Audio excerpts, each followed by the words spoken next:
Национальный центр «Россия» – пространство гордости за свою страну и людей, которые в ней живут. Аналогов ему в мире нет. Здесь работает постоянная экспозиция «Путешествие по России». Это наглядная демонстрация достижений нашей страны в прошлом и настоящем. С момента открытия Национального центра в ноябре 2024 года прошло более 10 выставок.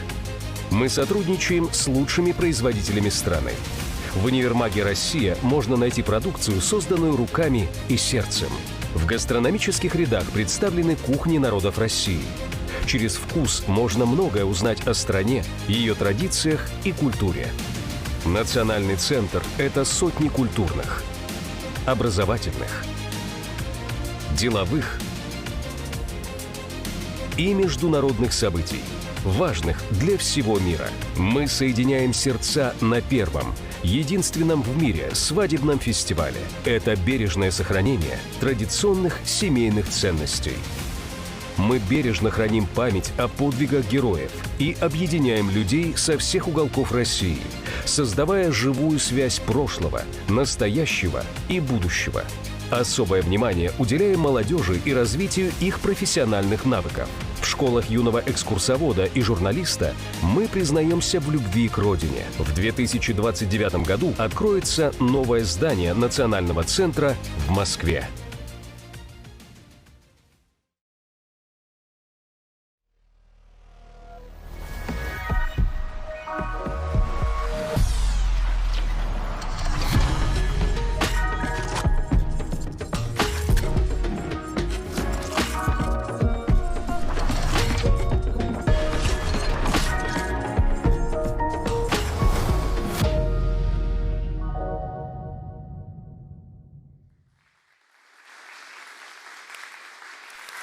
Внимание!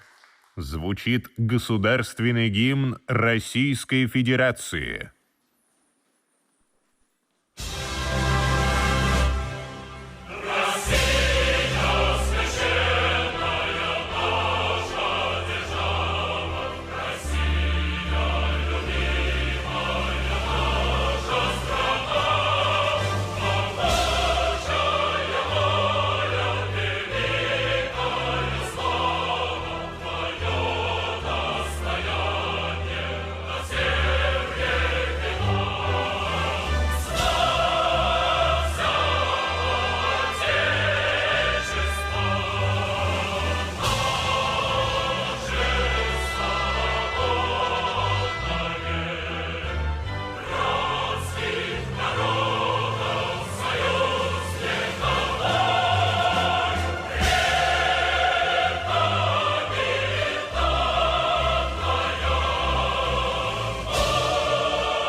Дорогие друзья, меня зовут Анна Полежаева, и я рада видеть вас всех в Национальном центре «Россия» на фестивале «Содружество». Он реализуется совместно с Фондом президентских грантов и благотворительным фондом Ивана Игнатьевича Савиди. А эта встреча организована Российским обществом знания, Федеральным агентством по делам национальностей, Домом народов России и общероссийским общественным движением содействия личностному развитию и гражданскому воспитанию детей и молодежи «Содружество». Мы с вами встречаемся накануне важного государственного праздника – Дня России. А весь этот год объявлен годом единства народов России. Многонациональная страна, но единый народ, объединенный общими ценностями и целями развития на родной и любимой земле. Сегодня у вас есть уникальная возможность принять участие в открытом диалоге и задать свои вопросы выдающимся государственным и общественным деятелям. А говорить мы будем о нашей родине, о России. Это огромная страна, где переплетаются множество историй, культур и традиций. И это видно по нашему залу. Многие из вас пришли сюда в национальных костюмах. Давайте поаплодируем друг другу. Народ России всегда един. Мы храним наши общие ценности, и мы вместе движемся вперед. Поговорим о том, какую роль в этом движении играют педагоги, семья, общественные лидеры и государство. Наша тема говорит сама за себя. Россия – время мечтать и действовать. Речь сегодня также пойдет о патриотизме, как об осознанном выборе, и о том, как вы, молодое поколение, участвуете в развитии нашей страны. Итак, я с удовольствием приглашаю на эту сцену для открытия нашей встречи руководителя Федерального агентства по делам национальностей Игоря Вячеславовича Баринова. Игорь Вячеславович, пожалуйста, присаживайтесь. Уполномоченного по правам человека в Российской Федерации Яну Валерьевну Лантратову. Генерального директора Российского общества знания Максима Алексеевича Древаля. Заместителя начальника управления президента Российской Федерации по общественным проектам Александра Владимировича Журавского. Заместителя генерального директора Национального центра «Россия» Анастасию Викторовну Звягину. Уважаемые спикеры, я прошу вас занять места в зале. Здравствуйте, наши уважаемые спикеры. И пока ребята готовят свои вопросы, а сегодня у нас открытый диалог, позвольте я начну на правах модератора и задам первый вопрос вам, Игорь Вячеславович. Как я уже сказала, 2026 год объявлен главой нашего государства годом единства народов России. Какие темы в связи с этим особенно важно сегодня обсуждать с молодым поколением? Наверное, из названия года и исходит ответ на ваш вопрос о том, что, несмотря на то, что мы самая большая по территории, одна из самых многонациональных стран в мире, мы одна страна, один народ, и говорить надо как раз о единстве, о том, что мы за свою тысячелетнюю историю сохранили, с одной стороны, этнокультурное многообразие, свои языки, традиции, культуру, обычаи тех народов, которые проживают в нашей стране. А с другой стороны, мы, что бы ни случалось в истории нашей страны, чувствуем, что мы одна страна, один народ, мы чувствуем это единство. И в разных ситуациях. Я вот, как вчера помню, ну вы молодые еще ребята, 2008 год, когда наша сборная обыграла голландцев, и я ехал по Екатеринбургу где-то 4:30 утра, а город не спал. Ходили люди, обнимались. И я не вытерпел, вышел из машины на улице Ленина в центре Екатеринбурга, у главпочта, тоже пошел обниматься. Без разницы, кто был, какой национальности, какого вероисповедания, чем занимался. Мы все себя ощущали в этой победе родственниками, близкими людьми. И так проявляется в разных ситуациях, в каких-то свершениях, наших победах и в неудачах, в сложных ситуациях. И, может быть, это особенно ощутимо и ярко. И таких моментов было в нашей истории очень много. И вот о них, конечно, надо говорить. Конечно, их надо вспоминать. Мы же исторически возникли как объединение славянских, финно-угорских и тюркских народов, которые решили объединиться и решили, что вместе мы будем сильней, вместе наши культуры будут взаимообогащать друг друга. Хотя в основе, конечно, нашей страны лежит великая русская культура, которая, с одной стороны, впитывала, а с другой стороны, давала развиваться культурам тех народов, которые на протяжении веков входили в состав нашей страны. Причем входили, как правило, добровольно, ища в нас защиту, в большой России, защиту и поддержку. И находили ее. И не случайно те принципы, которые сформулировал великий русский философ Иван Ильин, говоря о государственной национальной политике, что каждому надо дать возможность говорить по-своему, трудиться по-своему, молиться по-своему, а лучших отовсюду привлекать к государственному и культурному строительству. Они работают и сейчас, да, с какими-то с поправками на нынешнюю сегодняшнюю ситуацию, на геополитическую ситуацию, на глобализацию, на современные технологии. Но принципы такие. И поэтому как раз, где бы мы ни проживали, какой бы ни были национальности, о каком языке ни говорили, мы чувствуем себя частичкой одной большой, очень красивой, великой страны.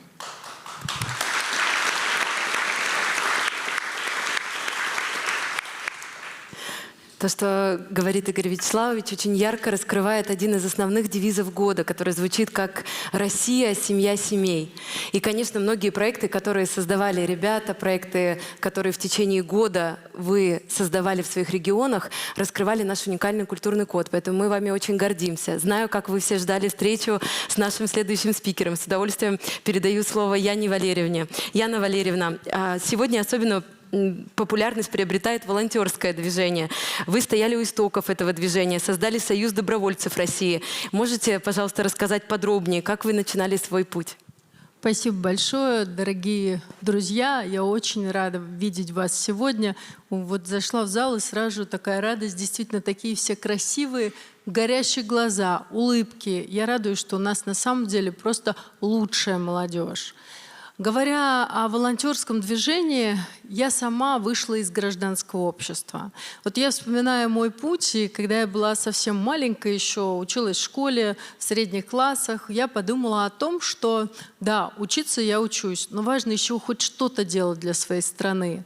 И я придумала просто маленький проект, когда мы с одноклассниками ходили в детские дома-интернаты, и детям всегда оставляли свой номер телефона, чтобы ребенок мог позвонить, посоветоваться, чтобы мы были для него как старшие товарищи и наставники. И вот тогда я помню, однажды в один день я прихожу домой, и мне раздается телефонный звонок. Мне звонит мальчик из детского дома и рассказывает о том, что по закону, он уже выпускник детского интерната, ему по закону положена государственная квартира. Но чтобы ее получить, он должен пройти специальную комиссию, которая решит, дееспособен он или нет. Если дееспособен, он эту квартиру получает. А если не дееспособен, то квартира перейдет опекуну. И вот ребенок по имени Саша мне рассказывает, что я на завтра в 9 утра, за мной приедет машина, я сяду, чтобы поехать на эту комиссию. Мне там сделают укол психотропными препаратами, у меня пойдет пена изо рта, меня привезут на комиссию, мошенники лишат меня дееспособности и отнимут такую квартиру. Я такой не один, таких историй много, помоги мне, пожалуйста. Я тогда, будучи еще школьницей и ничего не понимая ни в сфере прав человека, не имея ни юридического образования, я в этот момент подумала, что так же не может быть. Это же несправедливо, это неправильно, это просто невозможно. Но на душе было неспокойно, и тогда я родилась в Санкт-Петербурге, и тогда у нас были экскурсии в законодательное собрание, и я решила пойти в законодательное собрание. Я встретила на улице, прям подходя, депутата, рассказала ему про эту историю, и депутат вместе со мной приехал на эту комиссию, где нас успокоили, сказали, что это медицинская тайна, туда мы вас не пустим, но вы не переживайте, все с ребенком будет в порядке. Прошло 3 дня, мне позвонил мальчик и сказал, меня лишили дееспособности и отняли государственную государственную квартиру. И вот в этот момент начался старт моей правозащитной деятельности в жизни. Я тогда подумала, что делать, обратилась к своим друзьям, студентам, которые поступили в вуз на юридическое образование, собрала команду неравнодушных ребят. Мы приехали и позвонили и спросили: а где вы находитесь? И ребенок мне рассказал: в подвале, мы теперь здесь живем, хочешь, приходи к нам в гости. И вот тогда первый раз, как помню, приехала я в этот подвал, спустилась туда, там было 8 детей, каждый из которых подвергся действиям мошенников. И вот тогда впервые я услышала о понятии карательная психиатрия. Тогда я стала искать в интернете рассказы про подобные вещи и нашла очень много историй подобной ситуации. И вот, забегая вперед, могу сказать, мне удалось тогда с командой вернуть 37 квартир детям-сиротам, которые у них отнимали. Спасибо. А почему 37? Потому что тогда уже юной я познакомилась с депутатами Государственной Думы того созыва. Я им рассказала об этой проблеме. Депутаты вместе со своими помощниками, юристами разработали поправку к закону, которая привела к тому, что сейчас таких историй практически, слава богу, нет. Это был старт моей правозащитной деятельности. Потом я создала небольшой мониторинговый центр по защите прав детей, и туда стали обращаться с новыми фактами нарушения прав детей, несправедливости, но и в том числе несправедливости по отношению к людям с инвалидностью, к пожилым людям. И тогда, понимая, что ко мне звонят очень много добровольцев, волонтеров, я поняла, что объединять молодежь только можно на основании дела общего. И тогда в 2013 году возникла ситуация, если помните, было наводнение в Крымске, а потом на Дальнем Востоке. И мы организовали команду 100 добровольцев из разных регионов России. Нам очень помогли Ил-76, предоставила МЧС. Мы полетели в зону ЧС, и 3,5 месяца мы жили в зоне ЧС, спали тогда в спальных мешках в Доме творчества. Люди приносили нам пирожки, весь народ. Нам настолько было единение народа, вот правильно, как было сказано, единение, когда есть какая-то беда единая. И тогда мы в первую неделю сформировали команду из 1000 добровольцев. Мы эвакуировали людей вместе с МЧС, укрепляли дамбу, строили территории, помогали людям, распределяли гуманитарную помощь. И нам удалось помочь. Но знаете, удивительный опыт, который я для себя увидела. Если эти 100 разрозненных людей прилетали вместе, и мы ссорились, ругались, не понимали друг друга где-то в начале, а улетали мы единой командой. И большое для нас значение было, самая большая награда для нас была, когда министр МЧС прислал письмо каждому родителю: «Спасибо за то, что воспитали такого ребенка».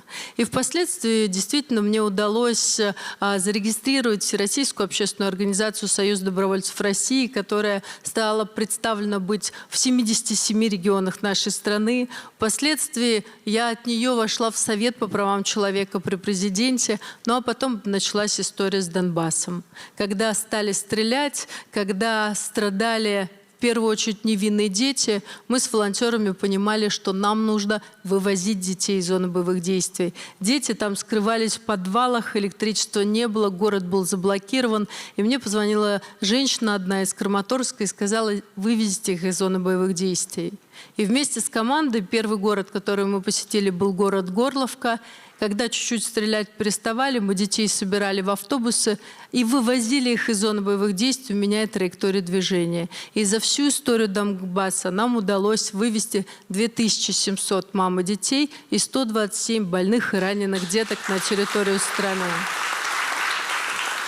А потом уже после этого, после того, как я поработала в Совете по правам человека, пришла в Государственную Думу. Этот созыв отработала в Государственной Думе, была председателем профильного комитета. Но вот сейчас, уже используя этот опыт, будучи уполномоченным по правам человека, у меня есть возможность использовать накопленные знания и, самое главное, работать с молодежью, которые тоже теперь принимают участие в жизни Института уполномоченного по правам человека. Спасибо. Яна Валерьевна, как говорится, ничего невозможно показать миру, чего нет в тебе самом. Поэтому ваш уникальный опыт очень ждали ребята, он очень заряжающий. А сейчас я хочу задать вопрос Максиму Алексеевичу Древолю. Максим Алексеевич, в День России мы часто говорим о единстве. А какую роль в его укреплении играют знания и просвещение? И, конечно, что конкретно сегодня делает Российское общество знания в этом направлении? Спасибо. Да, ребята, доброе утро. Я еще немного под впечатлением от истории. Яна Валерьевна, я буду так сейчас переключаться на какие-то позитивные мысли. Ну, вы знаете, в основе любых крепких отношений, неважно, между двумя людьми или двумя народами, всегда лежит взаимопонимание. Ну, а для этого нужно хорошо знать друг друга. И это важно узнавать больше о общей истории, об общей культуре в любое время. А когда мы живем во время попыток эти знания исказить, да, вмешаться, поменять, разобщить, еще важнее узнавать правду друг о друге, о нашей общей истории, наших общих вызовах, победах, подвигах. И я рад, что сегодня вот опросы показывают, что абсолютное большинство россиян, независимо от национальности, считают, что у нас общая история, общее будущее. И ключевыми факторами вот этого единства всегда выделяют, собственно, исторические факты, в том числе победу в Великой Отечественной войне. Но ведь, понимаете, эти факторы говорят о том, что если, не дай бог, мы их забудем, то вот эта скрепа начнет ослабевать. Это я к тому, что знание и просвещение – это фундамент для вот этого единства. Говоря о том, что мы делаем, ну, во-первых, давайте так, завтра День России. Я хочу всех поздравить с наступающим праздником. Естественно, ко Дню России Общество знания заготовило много проектов.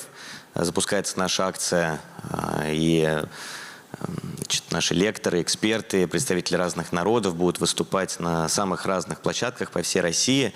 Причем не только для граждан России, но и у нас есть такой проект еще «Узнавай Россию сознанием». Для иностранных студентов их достаточно много, и я считаю, что с ними мы тоже должны сплачиваться и становиться все более и более едиными. Мы тоже готовим такую, скажем так, просветительскую экскурсию в историю и будущее России. Открывается завтра Дом знаний в Абхазии. Тоже братский народ, тоже единство, тоже общая тема. В феврале мы провели большой марафон «Россия. Семья семей». Там собрались тысячи ребят, молодых людей, представителей разных народов. Они вот так же прекрасно выглядели. Знаете, когда ты смотришь на костюмы народов России, вот глаз радуется. Серьезно, вот в этом нет ни доли фальши. Я вот как организатор так еще сомневался. Ну, не знаю, обычно же мы не ходим в них.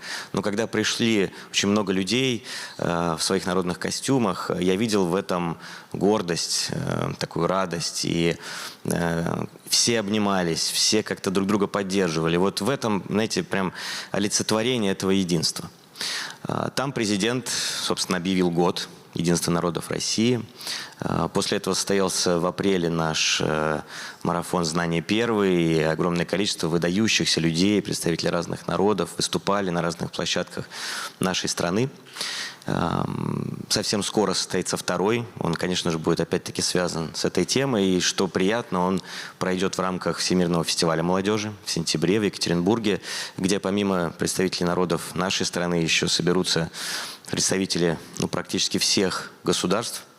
И я уверен, что мы будем видеть там такое же единство. Ну и такой еще один проект, который мы там анонсируем и представим впервые. Это большая выставка, сложная задача. Мы хотим сделать выставку, которая бы позволила познакомиться со всеми народами России в интерактивном тактильном формате можно на себя, да, как-то примерить, посмотреть, погрузиться в историю, в культуру и будущее. И надеюсь, что после этого форума мы ее прокатим по всей нашей стране. Вот как-то так. Спасибо, Максим Алексеевич. Символично, что открытие года, как вы уже сказали, состоялось в Национальном центре «Россия». И вообще общество знания стало опорой для многих ведомств и организаций в реализации Года единства. Даже если посмотреть на основной его план, мы действительно очень благодарны за все, что вы делаете для объединения усилий, для таких проектов, как наш. Александр Владимирович, спасибо большое, то, что вы сегодня с нами. И хотела задать вам вопрос о сохранении историко-культурного наследия. Мы понимаем, что сохранение историко-культурного наследия невозможно без участия молодежи. Какие форматы сегодня действительно помогают подросткам почувствовать связь с историей России? Да, добрый день, спасибо за вопрос. Но что я хочу сказать? Посмотрите, мы с вами поем «Братских народов союз вековой». Ну, вообще, на самом деле, многовековой. Да? И тут же буквально в соседней строчке «Мудрость народная». О чем это говорит? О том, что мы осознанно в гимне, в этом символе нашего единства, фиксируем, что, во-первых, мы братские, и в этом смысле семья семей – это тоже о чем? Это о чем метафора? Метафора о том, что мы разные, внутри мы какого-то сообщества под названием «народ» находимся в семейных отношениях, но мы при этом семья семей, и в этом отношении мы большая семья, внутри которые есть еще народы. И когда мы говорим о единстве народов России, мы задаемся вопросом, а про какое единство мы говорим? Что мы имеем в виду? Ну, какое единство? Как вы считаете? Есть варианты? Гражданское. Мы говорим о гражданском единстве, потому что что объединяет народы России? То, что они народы России. И все мы граждане России. Мы по гражданству своему, да, имеем друг другу сопричастность. Мы сограждане еще так называем друг друга сограждане. То есть у нас общее гражданство. Вот там есть одноклассники, есть партнеры, есть... Ну, вот это тоже какое-то единство, да? А есть сограждане. Вот мы все объединены гражданством. И именно благодаря российскому гражданству у нас появляются права. Да, обязанности у нас тоже появляются, но и права. И то, что Россия – страна возможностей, вы начинаете понимать с детства, когда у вас появляются различные возможности участвовать в конкурсах, фестивалях. Вот вы здесь тоже собраны в этом прекрасном национальном центре. И вас объединяет первое, что вы граждане, второе, что вы молодые граждане, и третье, что вы поучаствовали в конкурсе. И посмотрите друг на друга, вы же очень разные. Вы все индивидуальности. И при этом вы еще в национальных костюмах. И когда-то было время, когда люди стыдливо относились к своей национальности. Или, ну, как-то вот было странно, если люди появлялись в кокошнике или в национальном костюме. А сегодня Россия – это страна, в которой этого не стыдятся. Многообразие – это норма. И кокошники – это даже модно. Да? Если мы говорим про русский костюм. То же самое и про костюмы других народов России. Вы сегодня не по принуждению пришли сюда, а потому что вы действительно представляете большое культурное многообразие нашей страны. Страны, которая очень чувствительна к этому многообразию, которая очень ценит это многообразие. Ведь у нас такая вот многоукладная страна. У нас страна, в которой есть мегаполис с таким постсовременным, как говорят социологи, укладом жизни. Очень динамичным, с метрополитенами, с вертолетами, которые летают там периодически. Периодически не летают, но периодически летают. Вот. А есть индустриальные города, промышленные города, а есть города с высокотехнологическим укладом, поволжские миллионники. А есть города и села, которые живут традиционным укладом, например, на Северном Кавказе. И есть у нас народы, которые кочуют.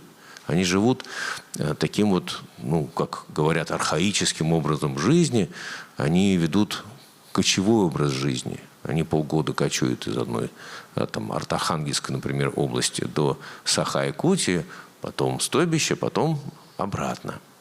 И было время, когда я вот как раз работал в Министерстве регионального развития, возглавлял департамент межнациональных отношений, потом департамент государственной национальной политики.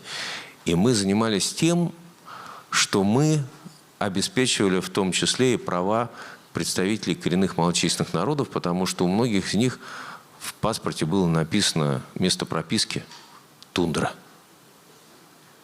Вот кому-то, может, смешно. Ну, тундра, и естественно, потому что они же кочевые, вот в тундре где-то у них они прописаны.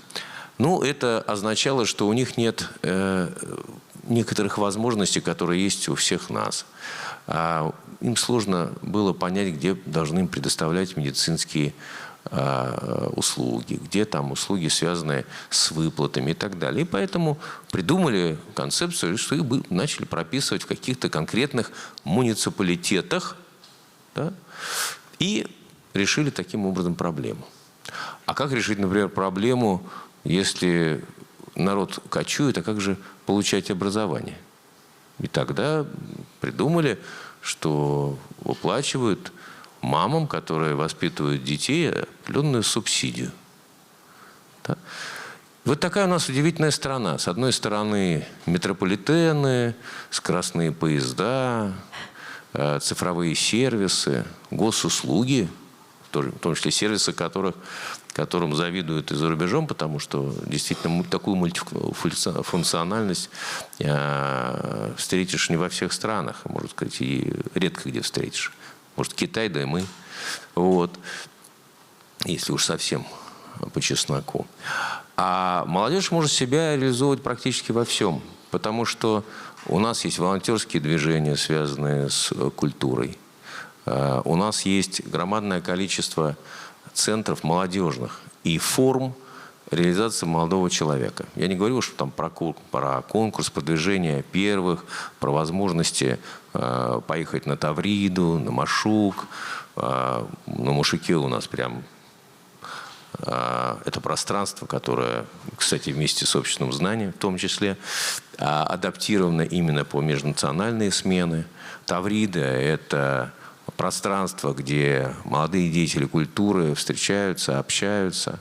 Арт-мастерс – это чемпионат творческих компетенций, бэкстейдж профессионалов, то есть ребят, которые занимаются дизайном, там, композиторским искусством, звукорежиссурой, светом и так далее. И у нас в том же самом арт-мастерсе есть юниорская компетенция от 14 до 17 и взрослая от 18 до 35. И вот сейчас ребята, например, будут в этот год Единства народов снимать 10 музыкальных клипов. Музыку будут писать тоже молодые ребята вашего возраста. А стихи будут брать народных поэтов. И будут снимать вот в 10 регионах музыкальные клипы, которые потом пойдут в интернет и по телевидению будут показываться. И дальше будут, например, делать шоу в мастерской 12.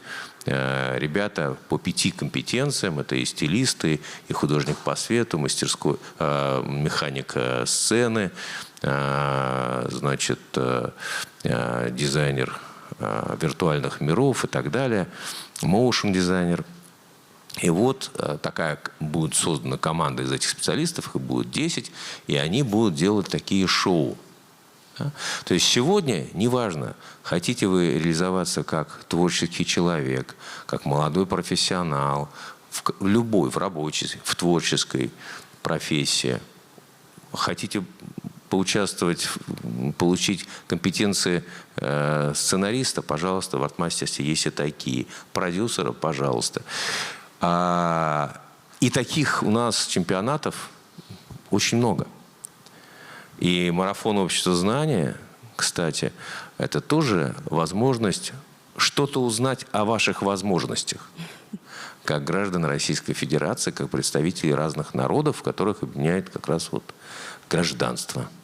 Поэтому уникальная страна. Любите нашу страну, любите свою страну, помните, что вы часть этой культуры, и все наши практически проекты, все российские проекты, все проекты платформы «Россия. Страна возможностей» и так далее, все, что касается молодых людей, обязательно проникнуты смыслами и ценностями. Есть 809 указ президента о традиционных духовно-нравственных ценностях. Эти ценности начинаются с ценности жизни. Почему? Потому что только живой человек является носителем ценностей. И дальше уже, о чем Яна Валерьевна, например, сказала, об обостренном чувстве справедливости. Справедливость – это ценность. О преемственности поколений, потому что, чтобы быть носителем ценностей, нужно что-то воспринять от поколений предыдущих. Вот сидят, например, ваши родители или педагоги, да, они люди старшего поколения, они вам что-то передадут, а потом вы передадите своим детям. Будет такое время. Мы тоже, вот Яна Валерьевна, молодая, прекрасная женщина. Вот. Я сильно уже старше, но я тоже помню себя таким, как вы. И мне тоже казалось, что впереди очень длинная жизнь. Поверьте, она стремительная, она очень интересная. И поверьте, было время, в 90-е годы были катастрофические данные социологии, потому что подавляющее большинство молодых людей хотели уехать либо временно, либо надолго из страны, потому что страна, большая советская страна распалась, была очень тяжелая экономическая ситуация. Вы даже не представляете, насколько родители ваши могут рассказать. Безработица, все такое. И для того, чтобы мы сейчас в этом прекрасном зале в совершенно другой экономической ситуации сидели и обсуждали это, нужно было пройти вот года возвращения себе суверенности, возвращения себе субъектности, возвращения себе гордости за наше прошлое. Вот. Поэтому вы часть большого, великого историко-культурного наследия, и у нас есть чем гордиться, и было чем гордиться, и будет чем гордиться. И вы частью этого большого. Спасибо. Спасибо, Александр Владимирович, за такой диапазон возможностей. А у ребят как раз девиз у проекта «Разные, молодые, смелые и вместе». И вместе сегодня в Национальном центре «Россия». Поэтому, Анастасия Викторовна, Национальный центр «Россия» работает под девизом «Создавая будущее». Каким вы видите вклад сегодняшних школьников и студентов в это будущее? Спасибо большое. Добрый день всем, ребята. Здравствуйте. Я когда вошла в этот зал, здесь происходит множество мероприятий ежедневно, вы знаете, да? Мы работаем со вторника по воскресенье, и несколько мероприятий в день происходит. Вы очень красивые, я вам искренне говорю. Это один из самых красивых залов, которые я видела. Очень красивые костюмы. Вы тоже спасибо, что пришли сегодня, вот в этот летний день, да? Вы не где-то там загорать пошли, а пришли сюда поговорить об очень-очень важной теме, о своей родине. И вот Александр Владимирович сказал, что были сложные времена, 90-е. Я тоже в них жила, училась, как раз заканчивала школу, поступала. И вы знаете, у меня никогда не было желания уехать из страны, потому что в любой стране, в любой, абсолютно в любой, есть разные периоды. Бывают тяжелые, и в этот период, вот я бы никогда не хотела уехать, при любом периоде. И мои родители, и бабушка, дедушка, да, и воевали все, и сражались, и до Берлина дошли. Никогда не было желания уехать, потому что это то же самое, что предать свою маму. Ведь не просто так говорят «родина, мать». Вот какой бы период ни было, я всю жизнь всегда буду очень любить свою маму и буду... Я считаю до сих пор, что я должна, чтобы ни было, понимаете? Потому что она прошла сложный период, моя бабушка прошла еще более сложный период, участник Великой Отечественной. И вот когда в тебе есть впервые вот это чувство, когда ты любишь и понимаешь, что ты хочешь что-то сделать, да, для этого человека. Ведь это все не просто так. Наш президент говорит о том, что Россия – это семья семей. Ведь Родина, она с чего начинается? Она начинается с семьи, с отношения в семье, да, а любые отношения, как говорил Максим, это взаимность. Они строятся по принципу взаимности, и все-таки каждый, меня так воспитали, начинает с себя. Вот я приведу тоже пример. Я когда училась в институте, у меня была подруга. И ей некуда было отдыхать, и, конечно, мы ее пригласили, потому что мы все время всей семьей выезжали на море, как раз в Абхазию. Вот, и мы предложили ей поехать с собой. Ну, она, конечно, поехала, ее провожала мама. Хотя мы уже были там на 3-м курсе, взрослые. И я видела, как она переживает, эта мама. Ой, пожалуйста, вот вы там по ней побеспокойтесь, вот я ей дала денег, и все, и все. И я ей потом говорю, какая у тебя хорошая мама. Она говорит, да, но у меня к ней есть вопросы. Вы понимаете, столько лет прошло, а у меня до сих пор это в голове, меня настолько это потрясло. А как это так, у тебя есть к маме вопросы? Ну как такое? Она о тебе заботится, она тебя воспитала. То же самое к родине. Вот у меня было всегда ощущение, что я что-то должна. Мы все бедно жили в 90-е. Да? Я помню, как я училась, подрабатывала, как я купила около метро первую свою землянику и с таким счастьем отнесла домой. И всю семью как бы говорю, вот это моя первая зарплата, понимаете? И у меня счастье было от этого, что я что-то могу уже. И людям от этого, в семье, родине делаю как бы больше. Ну, я тут, наверное, тоже долго говорить не буду. Я просто скажу о том, что Россия действительно, на самом деле, страна возможностей. Это самая большая страна в мире, и это не просто данность, это достижение наших предков, которые... Потому что многие воспринимают как данность, как природу. Нет, то, что наша страна самая большая страна в мире, это далось нашими предками очень и очень тяжело. Мы первые, кто полетели в космос. Представляете, русский человек, советский человек, что может быть вообще вот покорение космоса? Это первое, это достижение. Пожалуйста, движение первых, Росмолодежь. Национальный центр России создан нашим президентом в том числе и как в первую очередь для реализации нашей молодежи. Вы знаете, у нас есть школа юного журналиста, школа юного экскурсовода. У нас работает пространство возможностей, где дети могут бесплатно приходить и пробовать себя в журналистике. Хочешь радиостудия, хочешь блогерская, хочешь приходи в школу юного журналиста. У нас проходят разные мероприятия, самые значимые. Приходите, у нас завтра будет большое мероприятие, мы делаем вместе с Калининградом, с администрацией президента. Будет большое просветительское мероприятие, посвященное Дню России. Будут выступать наши знаменитые артисты, будут оживать картины Третьяковской галереи, будет со своим оркестром Юрий Башмет. Пожалуйста, приходите. Это тоже все бесплатно. А это и есть то образование, просвещение, на котором все зиждется. Поэтому спасибо вам, что вы сегодня с нами в этот жаркий день. И, пожалуйста, пользуйтесь теми безграничными возможностями, которые дает нам наша страна. Спасибо. Спасибо, Анастасия Викторовна. Национальный центр России действительно стал сердцем, стал домом мероприятий Года единства. Мы вам очень благодарны за это. И сейчас мы переходим к самой интересной части нашей встречи. Мы дадим слово нашим зрителям. Сегодня у нас в зале воспитанники детского лагеря «Дружба». Давайте поаплодируем друг другу. Друзья, я предлагаю выстроить нашу работу совместную таким образом. Вы поднимаете руки, к вам подойдут наши модераторы. Не забывайте представляться. И я предлагаю задать первый вопрос из зала. Пожалуйста, прошу наших модераторов. Да, вот уже есть первый вопрос. Здравствуйте, меня зовут Жужгинова Марина, мне 16 лет, я ученица МБОУЦО номер 19 города Тулы. У меня вопрос к Баринову Игорю Вячеславовичу. Год единства народа России – это про то, что мы должны не только объединяться... Извините, пожалуйста. Ой, не волнуйтесь. Мы вами гордимся. Это очень важный праздник. Как сохраняться единым целым, но при этом не забывать свои корни? Ну, в нашей стране это достаточно просто сделать. Ну, как правильно Александр Владимирович сказал, у нас многовековая история сожительства вместе. И при этом, посмотрите, нам удалось, последняя перепись, 194 народа. И каждый народ сохранил свои традиции, обычаи, культуру, язык. Язык как основа самоидентификации любого народа.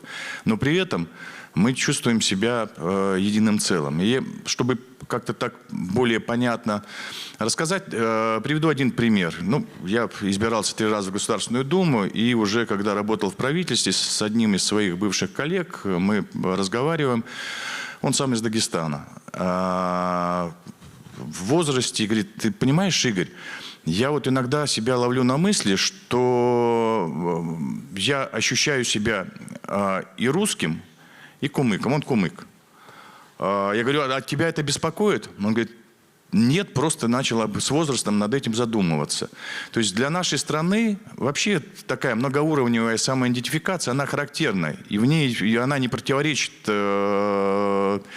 эти самоидентификации не противоречат друг другу. Вот это мой бывший коллега, товарищ, он кумык. И в Дагестане он воспринимается как кумык. На Кавказе он уже воспринимается как дагестанец. В России он воспринимается как кавказец, а за рубежом он уже русский. Он, кстати, работал в Африке и говорит, абсолютно, ты точно заметил, я был для всех там русским, и я ощущал себя там русским. Поэтому у нас все есть возможности для того, чтобы сохранять свою культурную самоидентификацию и при этом чувствовать себя частью большой, огромной, разнообразной страны, одним народом. И хочу сказать комплимент. Очень красиво выглядишь, замечательный костюм. Привет, Туля. Спасибо, Игорь Вячеславович. Спасибо за ваш вопрос. Вы открыли нашу дискуссию. Я предлагаю как раз этой части зала подключаться. Спасибо. Здравствуйте, меня зовут Антонова Алиса, мне 16 лет. Я учусь в школе номер 182 в городе Нижний Новгород. И у меня вопрос для Лантратовой Яны Валерьевны. Вот вы прошли такой большой путь, столкнулись с различными трудностями. Скажите, пожалуйста, каких принципов вы придерживаетесь при работе с обращениями граждан? Спасибо большое. Знаете, я как-то задалась вопросом. У меня был разговор. Мне было интересно, какие должны быть самые важные качества у политика, у лидера. И я думала, наверное, он должен быть очень грамотным и образованным. Думала, наверное, он должен быть ответственным. И мне один человек сказал очень интересную вещь. Главная ценность и главное качество у политика, лидера должно быть одно. Это любовь к людям. И вот знаете, что в моей жизни очень интересно было? Я начала с гражданского общества, поработала в регионе, потом поработала на федеральном уровне, потом стала чиновником, потом избралась в Государственную Думу, и сейчас работаю в качестве уполномоченного. И когда я была юная, только начинала свою деятельность, мне казалось, что чиновники, они такие вот, сухие, что они, как я когда-то даже сказала, бесчувственные. И у меня была такая позиция. У меня была такая позиция. И вот однажды было большое мероприятие с участием президента, и президент сказал, очень важно, чтобы стать профессиональным, попробовать себя в разных качествах. И когда я стала чиновником, я вдруг поняла, почему общественники не понимают чиновников, а почему чиновники не всегда понимают общественников. Потому что, будучи чиновницей, я однажды получила письмо от женщины из аула Дагестана как раз. Она была беременна 5-м ребенком и вышла гулять со своим мужем. И подъехал кортеж, какие-то люди такие, не очень порядочные, и они матерились между собой, и мужчина, видя, что рядом его дети, сделал замечание. И человек достал пистолет и выстрелил ему в голову. В этот момент жена беременная подбежала к нему, и у нее начались преждевременные роды. Она родила ребеночка с инвалидностью. Ей, чтобы похоронить мужа, пришлось взять микрокредит, займ, который очень быстро стал огромной суммой денег, которые были неподъемны для нее. И вот она пишет письмо и рассказывает свою историю жизни, говоря о том, что на работу ей не устроиться, денег, чтобы отдать микрокредитный займ, нету, уголовное дело не возбудили, а в конце, говорит, еще и сестра заболела онкологией, и теперь на руках у меня 8 детей. И в этот момент, будучи чиновницей, а я уже до этого была общественницей, я вдруг подумала, что я могу сделать? Я позвонила тем контактам, которые были в МВД, и добилась возбуждения уголовного дела. Те, кто все это совершил, выплатили ей компенсацию, и она закрыла микрокредитный займ. Мне удалось устроить ее на работу в социальный центр, куда она устроила своего ребеночка с инвалидностью, а ее сестру положили в Чеченскую республику на лечение от онкологии. Так вот, знаете, мне для того, чтобы все это сделать, понадобилось минут 10. Но я так за нее переживала, что мне хотелось ей помочь. Но как чиновник, работая на определенном уровне, я так делать не могла, потому что у меня есть очень четкие вещи. И вот знаете, я пришла чиновником с начальника отдела, замдиректора департамента, и я помню, чтобы тебе приходит обращение, и ты можешь помочь только в части своей компетенции. И то тебе нужно согласовать со всеми структурами, потом с директором департамента, потом с заместителем министра, потом с министром, и только потом спустится это письмо. И вопрос в том, что зачастую, когда мы молодые не понимаем и ругаемся, обижаемся на чиновников, то дело в том, что есть требования компетенции, которые есть, и выше ты пройти не можешь. Так вот, вот эти знания очень сильно мне помогли в жизни. Когда я стала депутатом, я и сейчас уже как уполномоченная, я своей команде сказала, что если к нам пишет человек, и неважно, ты читаешь обращение и понимаешь, это в МВД, это прокуратура, это губернатор, это управляющая компания. И ты пишешь не просто пересылку, а пишешь 5, 6, 7 писем на одно обращение. И только тогда человек гарантированно получает помощь, потому что каждое ведомство помогает части своей компетенции. Это не обязанность депутата, это не обязанность, наверное, это не прописано в должностном регламенте, но это идет только если ты любишь людей и если ты хочешь помочь. Потому что все беды в мире происходят по вине безразличных людей, которым все равно. Поэтому на самом деле у нас очень много порядочных, неравнодушных чиновников. У нас очень много замечательных, неравнодушных ребят. И я вам желаю быть неравнодушными. Спасибо. Спасибо, Яна Валерьевна, за такой открытый, честный, добрый, взрослый диалог. Мы вам такой и обещали. Вот у нас следующий вопрос. Здравствуйте, меня зовут Стуклов Алексей, мне 16 лет, я ученик МБО СОШ районного поселка Тамала Пензенской области. Максим Алексеевич, вопрос вам. Так как сейчас начались летние каникулы, и школьники по всей стране разъезжаются по лагерям или проводят время дома, скажите, чем бы вы советовали заняться в свободное время? Может быть, есть какие-то проекты от Российского общества знания, в которых мы можем принять участие уже этим летом? Да. Ну, абсолютно точно есть такие проекты. Я сначала думал спросить, кто из вас бывал в лагере, потом вспомнил, что уже все вроде из лагеря. Так что, вероятно, все бывали.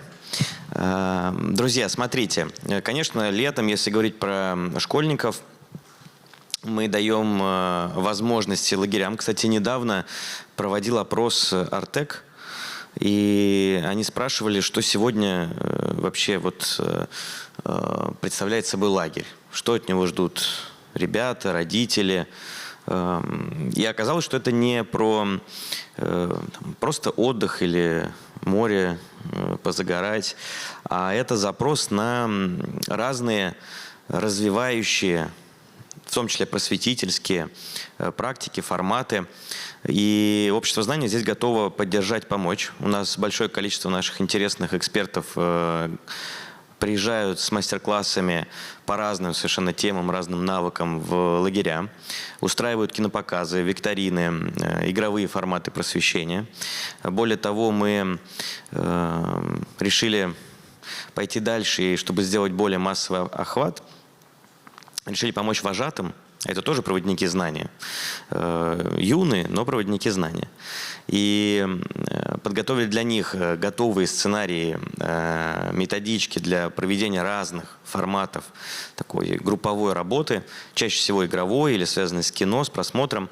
Так что спрашивайте у своих вожатых, требуйте и говорите, чтобы обращались к знанию, а мы будем помогать вам наполнять время и пространство в лагере. Спасибо. Спасибо, Максим Алексеевич. Спасибо за ваш вопрос. Я думаю, справедливо нам, да, с этой стороны передать микрофон. Здравствуйте, меня зовут Карпчу Анна, мне 16 лет, и я с Чувашской республики. Я хотела бы задать вопрос Анастасии Викторовне. Часто ли вы общаетесь с современной молодежью со всей страны? И... Секунду, сейчас. Все хорошо. Часто переживаю. Переживай, пожалуйста. А мы вас с удовольствием поддерживаем. Часто ли вы общаетесь с активной молодежью, и в чем ваш секрет? Спасибо большое. Очень красивый костюм и очень хороший вопрос. Спасибо большое. Ребят, будьте уверены в себе. Не боги горшки обжигают, правда. Мы все ошибаемся, и мы все, кто здесь сидим, до сих пор ошибаемся и будем. Пожалуйста, это ничего страшного, не переживайте. И ошибаться тоже это вполне нормально. Это природа нас всех так устроила.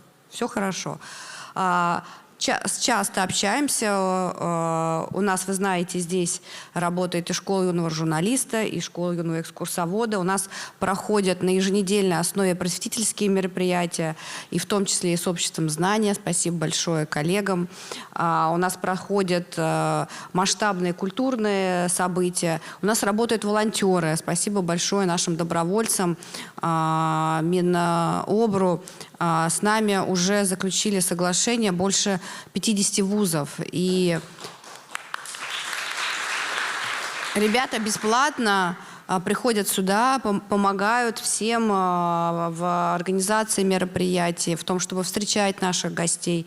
Да, мы работаем много с молодежью и видим, что она у нас просто чудесная. И все возможности есть для того, чтобы реализоваться и сделать счастливыми и себя, и свою семью, и людей вокруг, и нашу страну. Спасибо. Спасибо, Анастасия Викторовна. У Анастасии Викторовны много, на самом деле, секретов. Я сама недавно у нее брала рекомендацию по литературе. Вдруг зададут вопрос, какая книга. Но очень благодарна. Читала? В процессе. Вот меня никто не видит вечерами, потому что... Но у нас следующий вопрос. Пожалуйста. Всем здравствуйте. Меня зовут Скачкова Мария, мне 16 лет. Я учусь в колледже Президентской академии города Москвы. Я хотела бы задать вопрос Журавскому Александру Владимировичу. 2026 год единства народов России. Расскажите о самых ярких и удачных примерах молодежных проектов на эту тему. И в чем же их все-таки секрет?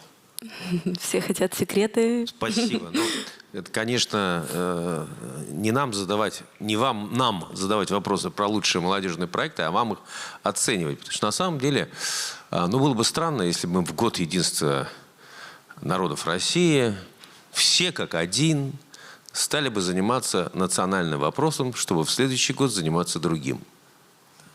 Вот в стране устроено по-другому.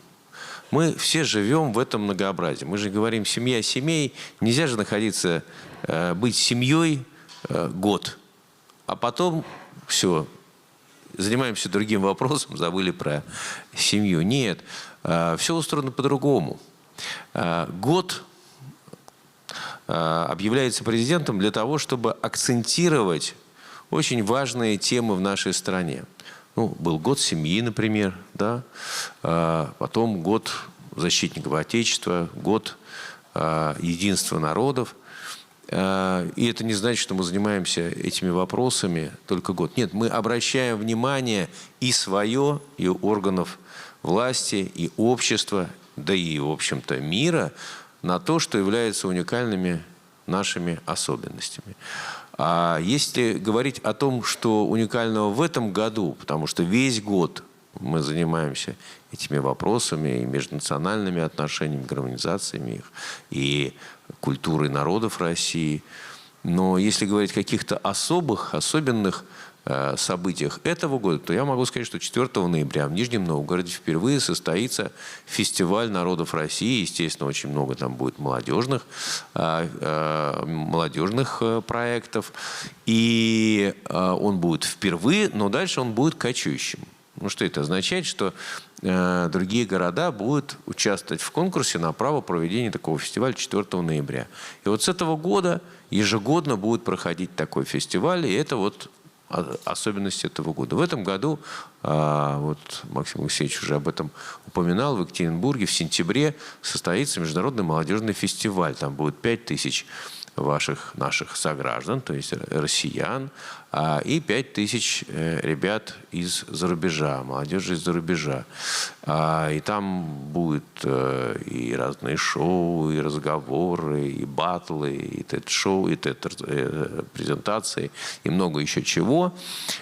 И гастрономический фестиваль, представляющий народ России. И каждое из событий этого года, неважно, это там день значит, коренных малочисленных народов Российской Федерации, или День народного единства, или День России. Каждый праздник в этом году насыщен темой единства народов. И естественно, что в каждом из этих праздников, празднований обязательно есть место для молодого человека. Потому что чем отличается молодой человек от немолодого? Не только количеством лет, а тем, что вы еще не знаете, что этого нельзя достичь и сделать. Вы максималисты именно потому, что вам кажется, что все возможно. И это прекрасное время, потому что действительно именно в этом состоянии очень часто достигаются большие результаты. Поэтому пользуйтесь этим временем, реализуйте себя. Все возможности есть. А страна наша, еще раз, просто маленький сюжет. Нам часто пытаются из-за границы рассказать, как надо. И было время, когда мы очень внимательно изучали этот международный опыт. Но скажу вам, что в части межнациональных отношений или в части национальной политики у России всегда были беспрецедентно лучшие практики. И в России еще до революции начали формировать, например, письменность до того бесписьменных языков. Вот вы можете удивляться, мы говорим, что у нас там 194 народа, и дальше будут самые разные цифры, какое же количество у нас языков. Потому что есть разная классификация, кто-то говорит 155 языков, кто-то говорит у нас 269 языков и диалектов, кто-то говорит меньше, больше. Это ученые. Да? Приведу вам пример. Например, мордовский язык. Мы говорим, мордовский литературный язык. Он есть? Есть. Кто здесь из Мордовии? Вот, мордовский. Но есть Эрзя, Мокша, Шокша. Есть как бы то, что это называется. Тоже кто-то говорит язык, кто-то говорит там, диалект. Есть марийцы, но есть горные мари, луговые мари. Кто из у нас мариэл? Есть? О, подтвердят, что я не соврал. Да? И это и есть великое многообразие, которое сохраняется в нашей стране. Так вот, когда мы этим занимались еще в XIX веке, а потом в Советском Союзе еще сразу практически там из Российской империи в Советский Союз перекочевала система образования на родных языках, и возник институт Герцена, который до сих пор существует в Санкт-Петербурге. А подобные университеты коренных народов в Канаде и в США возникли только в 60-е и 70-е годы. То есть мы опережали эти страны, которые называют себя странами передового опыта работы с национальным вопросом, хотя это не так совершенно, с их ассимиляцией, с их плавильным котлом, концепцией размывания этнической и религиозной идентичности. Вот. Так вот, они обратились на 100-80 лет позже.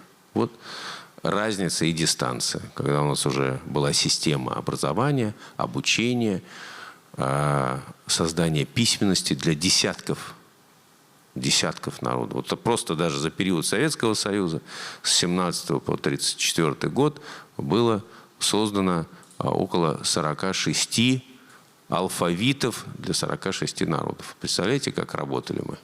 Они в это время, извиняюсь, создавали резервации и всякие ужасы. Вот я никак, Яна Валерьевна, не хочу вас пугать рассказами о том, что было. Вот. Но чтобы вы не представляли себе, что было, что есть ужасы только и в нашей стране, с которыми борются. Но поверьте, на Западе в резервациях происходили совершенно чудовищные ситуации. Сейчас масса уголовных процессов спустя десятилетия, где те или иные так называемые aboriginal peoples, аборигенные народы, предъявляют иски и крупным компаниям, и государству Канады, государству Соединенные Штаты Америки, и выигрывают эти суда. Это просто ужасные вещи творились. И, конечно же, самый простой маркер – это образование. У нас самые образованные представители народов. И даже малочисленных народов самые образованные, если сравнивать с другими странами, включая западноевропейские, неважно, это Швеция или Финляндия, или Канада, Соединенные Штаты Америки. Поэтому мы лучшие. Спасибо, Александр Владимирович. Я знаю, что у нас уже готов следующий вопрос. Пожалуйста. Здравствуйте, меня зовут Петровская Елизавета, я студентка Краснодарского филиала РЭО имени Плехановой, мне 17 лет. В рамках фестиваля «Содружество» мы создавали собственные символы единства. Выбрали всего 5 образов. Это колос, тройка лошадей, венок, береза и хоровод.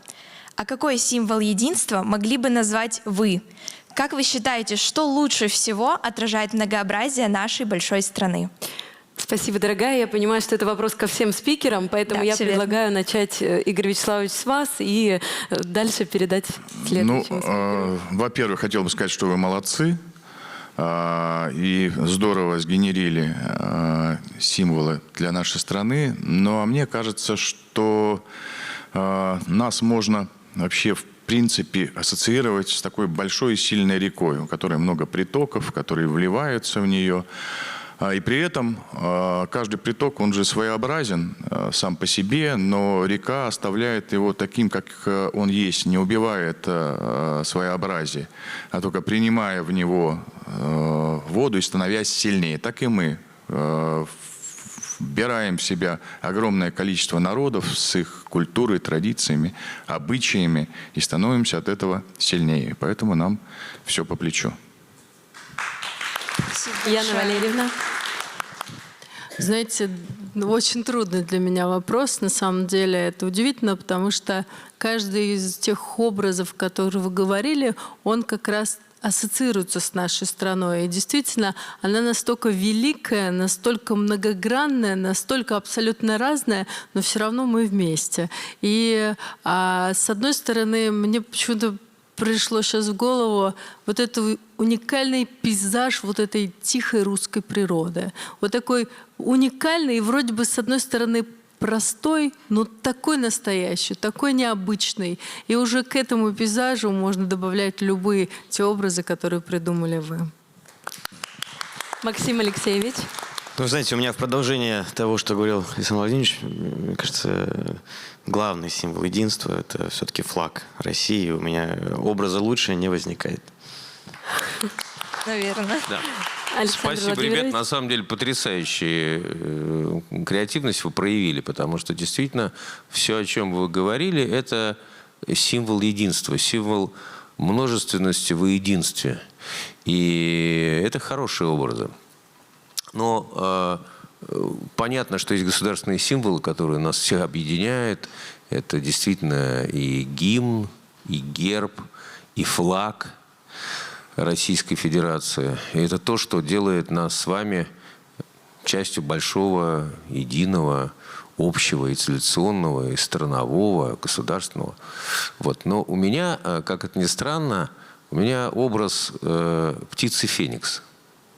Потому что наша страна, она периодически испытывает какое-то тотальное давление извне.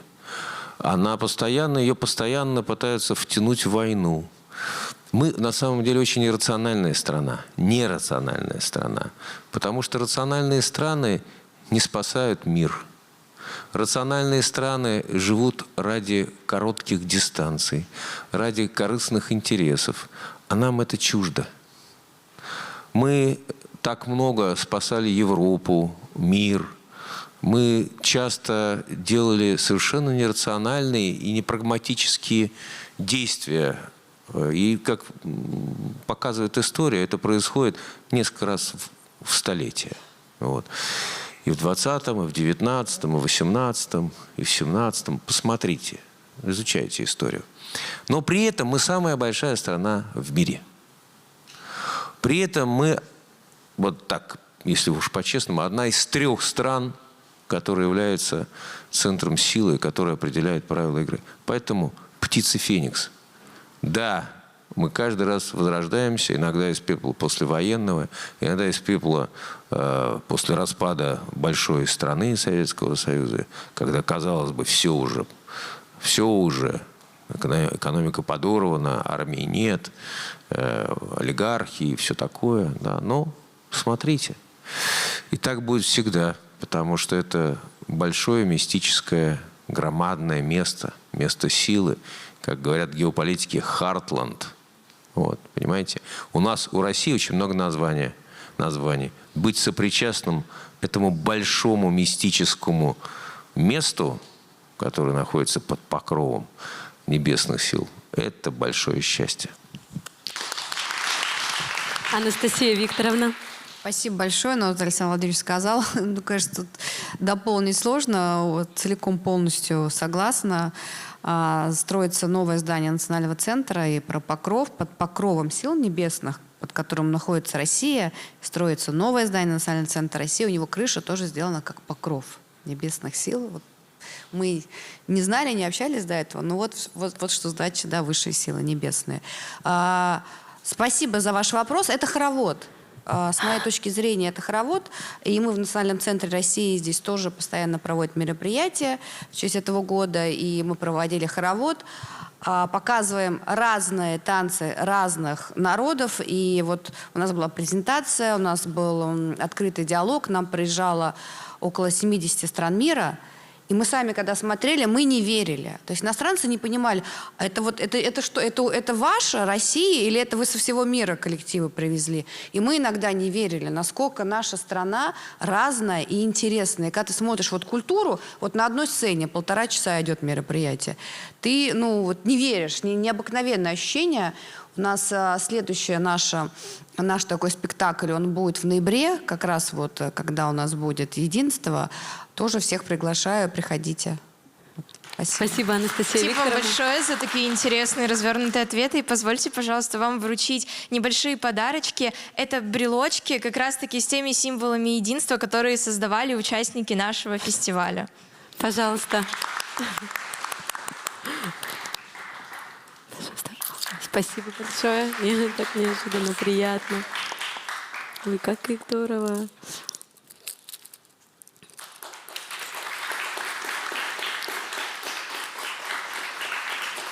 Такие творческие и уникальные идеи. Мы видим здесь все символы, которые только что озвучили, которые сгенерировали наши ребята из проекта «Содружество». Спасибо большое.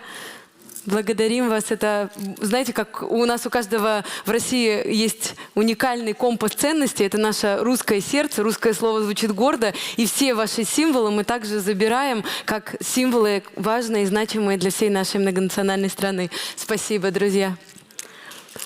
У нас еще есть время на 1-2 вопроса, поэтому я прошу спикеров пока остаться в зале, потому что я видела, что ребята тянут руки, и не хочу, чтобы они остались без внимания. Пожалуйста.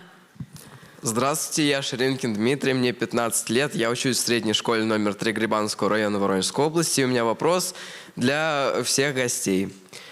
Как, на ваш взгляд, должен быть образ современного героя России для молодежи?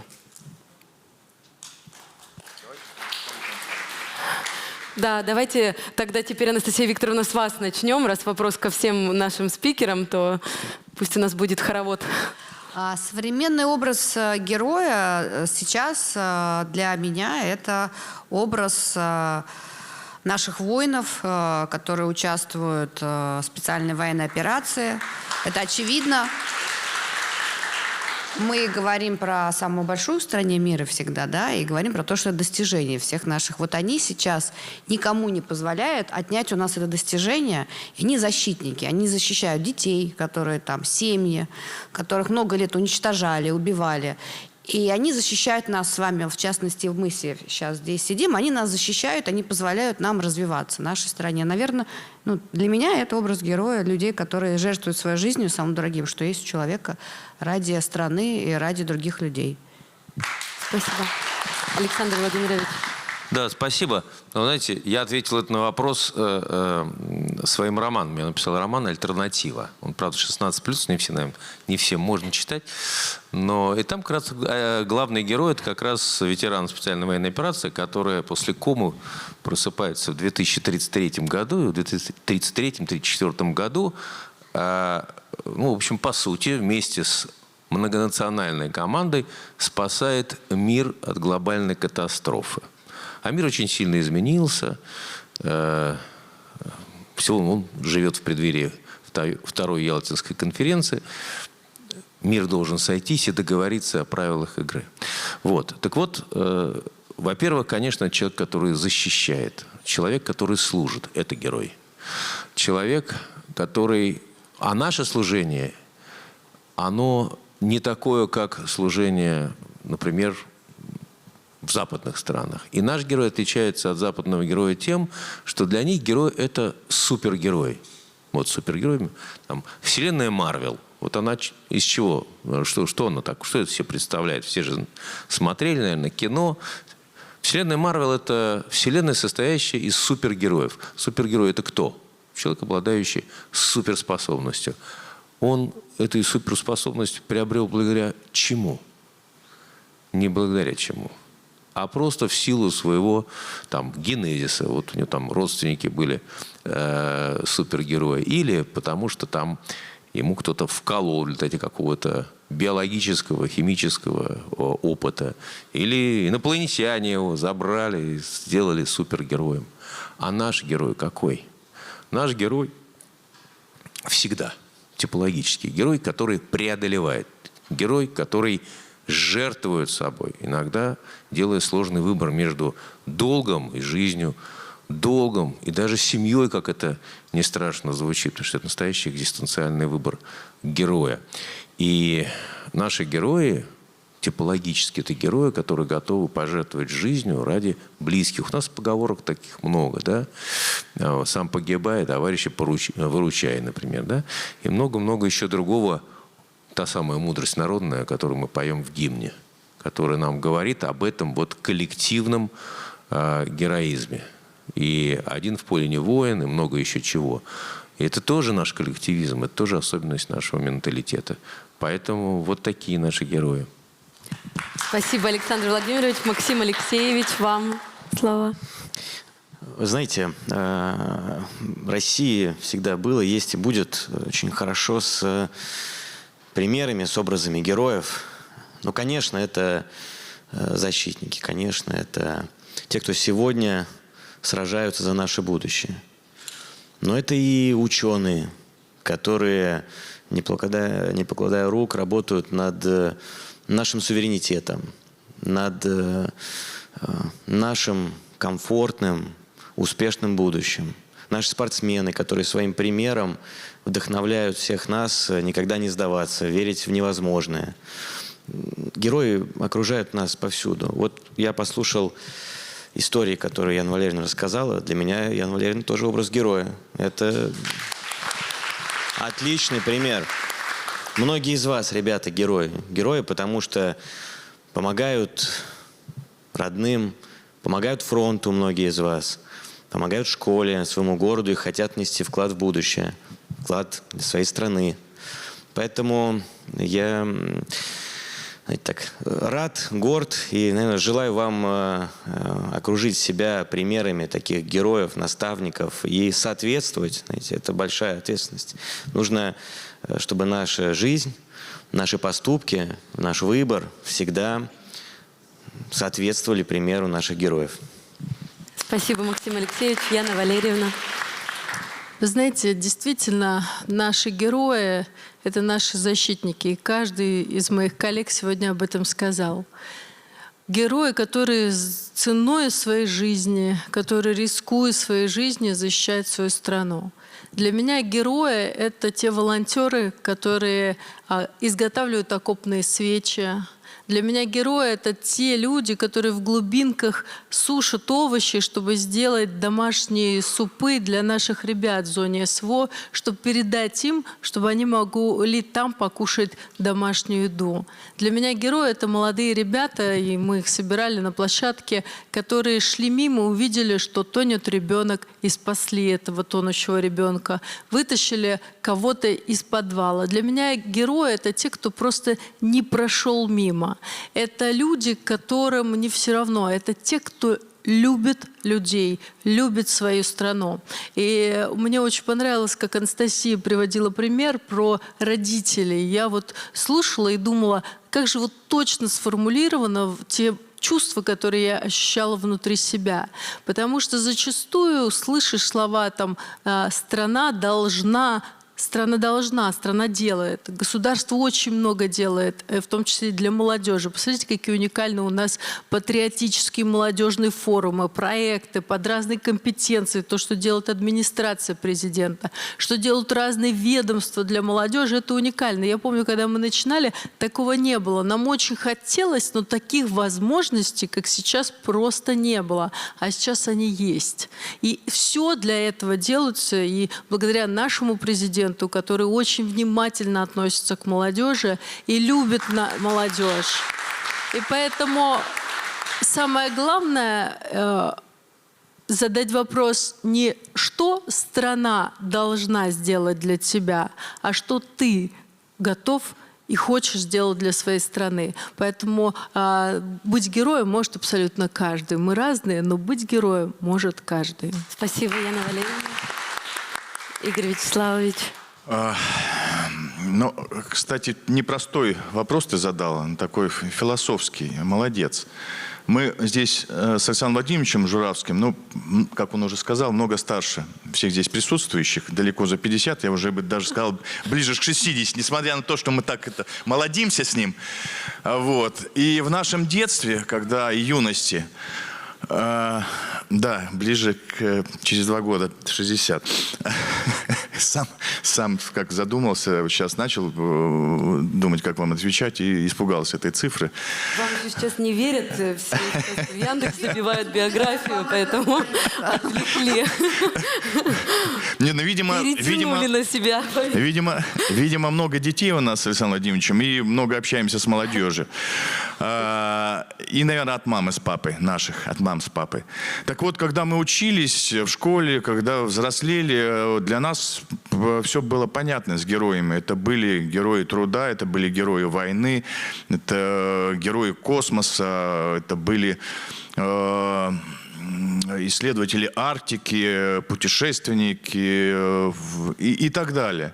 Но потом, когда распалась страна, и кризис был не только в экономике, но и в духовной сфере, как-то исподволь начали навязываться нам другие герои. И героями почему-то там, или, как сказать, примером для подражания для многих вдруг стали там криминальные авторитеты, девушки легкого поведения. Чуть позже это потом люди, добившиеся финансового успеха, олигархи и тусовка из попсы, из шоу-бизнеса. И, к счастью, мы вовремя поняли, что это путь никуда, это путь к распаду страны, это путь к деградации. Да, богатый человек, сделавший состояние, он может быть абсолютно героем и примером для молодежи, но если он добился этого своим умом, своим трудом, и эти деньги еще использует правильно, давая работу, давая технологии, осуществляя какие-то гуманитарные проекты. Вот у меня есть такие знакомые, которые сейчас значительную часть от своих заработных денег отправляют на благотворительность в новые субъекты Российской Федерации или на помощь нашим подразделениям, ребятам, которые воюют в ходе специальной военной операции. И для меня, и я надеюсь, что для вас сейчас все-таки представление о героях нашего времени постепенно меняется. И это может быть и врач, ученый, рабочий, конечно же, военные. Я буквально вчера вечером вернулся из Тывы с командировки, и я видел там этих героев из разных сфер. Вот я встречался с парнем, который недавно получил Героя Российской Федерации, тывинец по национальности, такой простой, но отважный парень. И был в Национальном музее ТВ, где я видел археологов с горящими глазами, которые рассказывали о скифских курганах, которые они сейчас исследуют, раскапывают в Тыве, которые, это 7-9 век до нашей эры, которые вообще меняют всю эту западную историческую науку о происхождении скифов, которые считали, что они пришли там с территории современного Ирана, бывшей Персии и так далее. А оказывается, они вообще тюрки и пришли с Азии, оттуда. И вот для меня, ну, во-первых, экспедиция сумасшедшая, у кого будет возможность посмотреть ее.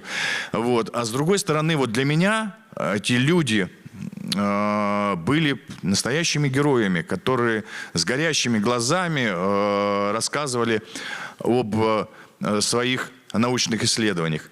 Поэтому, ребят, дай вам Бог каждому в каком-то направлении стать хоть немножечко героем. Спасибо вам. Спасибо большое, Игорь Вячеславович. У нас остается совсем немного времени, но есть время на еще один вопрос, поэтому, пожалуйста, я вижу много рук, но пусть модераторы наши, кто первый, пожалуйста. Здравствуйте, меня зовут Басырова Камила, мне 17 лет, и я являюсь ученицей многопрофильного лицея Республики Марий-Эл. И сейчас я бы хотела задать вопрос ко всем гостям. Я, как представитель современной молодежи, очень хочу узнать, как мы уже сейчас можем повлиять на современные молодежные проекты, какой вклад мы можем внести. Игорь Вячеславович, начнем с вас. Вы... Да, ребят, да вы уже вносите этот вклад. И сейчас возможностей масса. Просто сейчас, ну, заходишь в интернет, и все это у тебя на виду. И они по разным направлениям, в разных сферах. И регионы оказывают поддержку, и федеральный центр, и фонд президентских грантов. Главное самому почувствовать, что тебе интересно, что тебе нравится, от чего душа твоя испытывает какое-то там радостное чувство, наслаждение. И тогда точно можно пробить стены, найти поддержку, реализовать этот проект, чтобы его заметили, чтобы он сделал что-то доброе, красивое в нашей жизни. Ну, если что, приходите, будем помогать. Да, берем эту ответственность на себя. Яна Валерьевна. Я полностью согласна про то, что есть огромное количество площадок, и, кстати, каждый из нас по своей сфере может сказать: присоединяйтесь, приходите, участвуйте. Я вас всех приглашаю в Дом прав человека. У нас будут сейчас уже созданы молодежные советы при уполномоченных, волонтеры при уполномоченном правам человека, волонтерские отряды мы сейчас создаем. Всю информацию я сейчас размещу на сайте и буду рада вас видеть. Но, ребята, вот несколько вещей скажу. Первое. Однажды услышала, когда была совсем юной, первую фразу: «Цельтесь в Луну, даже если вы промахнетесь, вы окажетесь где-то между звезд». Это про то, что ставьте самые высокие цели. И даже если что-то чуть-чуть, а жизнь она такая, ты вроде бы хочешь сюда, а жизнь все равно, благодаря вот небесным силам, выведет тебя на ту историю, которая нужна именно тебе. Вторая, очень важный совет, рекомендация: читайте. Вот вы знаете, мне папа всегда говорил: читай, читай. Настанет такой момент, когда ты будешь очень хотеть читать, а времени мало. Вот я советую книгу Александра Владимировича. Я, честно скажу, читаю, прочитала уже много.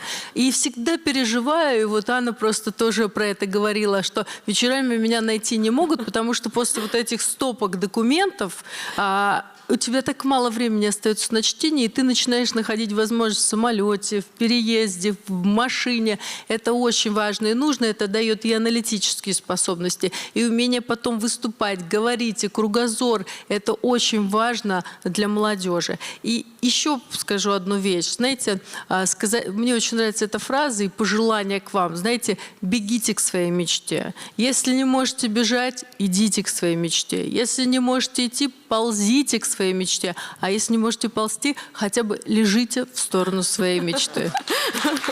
Спасибо, Яна Валерьевна, за напутствие. Максим Алексеевич. Я только присоединюсь ко всему сказанному и, знаете, добавлю, что вы, главное, не ищите какое-то одно действие. Дело же не в том, чтобы победить в каком-то конкурсе или принять участие в форуме. Это все маленькие инструменты. Это долгий путь, и на нем нельзя сдаваться. На нем будет множество неудач. Вам будет казаться, что, может, вы поучаствовали, не принесли пользу, может быть, у вас не получилось, вы проиграли. На самом деле вы получили опыт, вы развиваетесь, и вы можете этот опыт принести на благо своей страны. Поэтому просто постоянно двигайтесь вперед. Вот я присоединяюсь в сторону своей цели. Идите туда. Ура! Александр Владимирович. Да, вы знаете, я когда-то, когда я был маленьким, да, значит, ну, так начинались некоторые передачи, это было давно. 10 лет назад. Это, ну, не настолько я древнен. Вот. Но когда я был пионером, а я был пионером еще, представляете себе, и комсомольцем даже был. И вот мы обсуждали в пионерской организации, вот я просто вижу галстуки у кого-то, и вот мы обсуждали, как нам защитить свое право решать самим, какие вопросы задавать, как нам организовывать пионерскую организацию и что нам делать. Сколько можно уже управлять нами, детьми, взрослыми пионерами, взрослым комсомольцем и педагогом. Вот такие дискуссии были жаркие, значит, мы там говорили, что мы должны вот это, нам дать больше ресурсов, возможностей и так далее. Поэтому это нормальное состояние. Дальше. Вы влиять можете на очень многое. Потому что помимо того, что гранты есть, там, Росмолодежи, помимо того, что в движении первых есть соответствующие гранты, внутри каждого конкурса и программ существует масса возможностей, где вы можете реализовать свою креативную способность. А что такое креатив? Creation или креатив, да, это от слова созидать, да, там корень-то. А creator – это созидатель, создатель. Вообще, создатель – это одно из имен Божьих. Человек в этом смысле проекция божественной способности создавать миры, вселенной. Неважно, творческий вы человек или ученый. Вы открываете что-то, созданное не вами, или вы создаете что-то, не существовавшее до вас. Вы все равно творец. И как творец, созидатель, вы вот эту вот божественную, заложенную в человеке, в личности сущность, возможность открываете. Не ждите, когда у вас что-то откроется.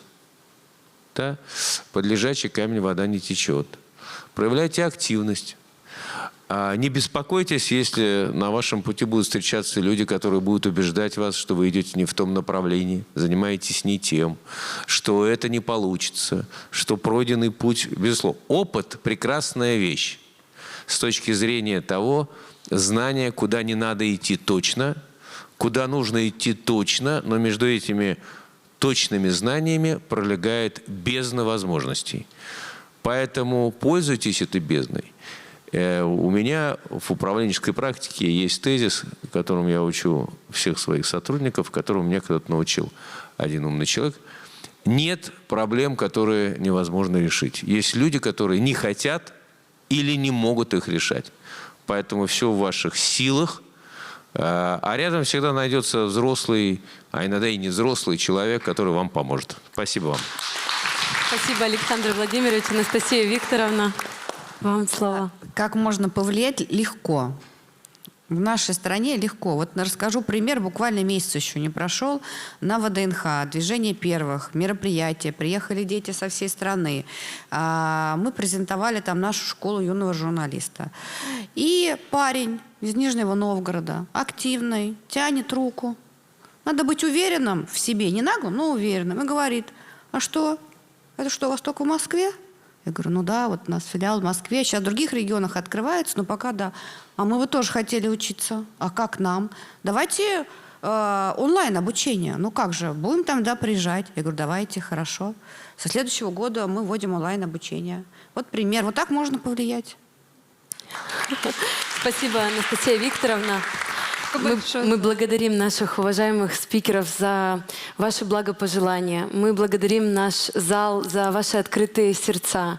Мы вас очень любим, мы вами очень гордимся. Россия — великая сила, и здесь каждый состоится.